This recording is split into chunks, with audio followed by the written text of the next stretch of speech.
L'audit interne et l'inspection sont deux processus indispensables dans toute organisation pour garantir l'adhérence aux normes, assurer la qualité des produits ou services, et optimiser les processus internes.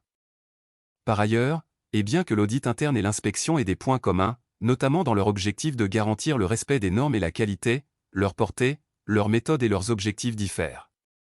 L'audit interne est plus large et axé sur la création de la valeur ajoutée, à travers la maîtrise des risques et l'amélioration continue, tandis que l'inspection est plus précise, et axée sur la conformité à des normes et aspects spécifiques.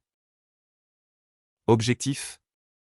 L'audit interne est conçu pour évaluer les risques, l'efficacité des processus internes, la qualité des activités et la conformité aux lois et réglementations.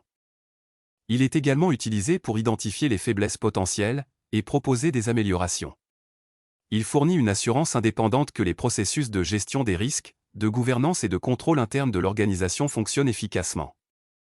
Par contre, l'inspection est un processus plus spécifique et ciblé, qui consiste à vérifier la conformité à des spécifications précises, généralement techniques, pour un produit, un service ou une activité donnée.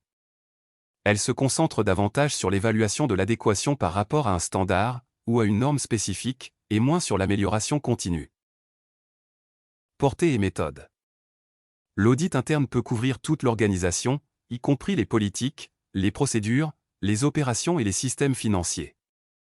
Il utilise une approche analytique et systématique pour évaluer l'efficacité des contrôles, souvent en utilisant des échantillons de transactions ou de données. L'audit interne utilise aussi généralement une approche basée sur les risques, en se concentrant sur les zones de l'organisation qui présentent le plus grand risque. Par contre, l'inspection est généralement plus limitée en portée, se concentrant sur des tâches spécifiques, des produits ou des services. Elle implique souvent des contrôles physiques directs, tels que la mesure, le test ou l'observation directe, et se concentre sur le respect de normes spécifiques ou de critères d'acceptation. Résultats. Les résultats de l'audit interne sont généralement présentés à la direction et au conseil d'administration sous forme de recommandations pour améliorer les contrôles internes et réduire les risques. Il s'agit d'un processus continu qui vise à améliorer constamment les processus de l'organisation. Les résultats de l'inspection sont généralement plus binaires, quelque chose est conforme ou non conforme. En résumé, alors que l'audit interne et l'inspection sont tous deux importants pour assurer la qualité et la conformité, l'audit interne a une portée plus large et vise à améliorer constamment l'organisation, tandis que l'inspection se concentre sur la vérification du respect des normes et des spécifications précises.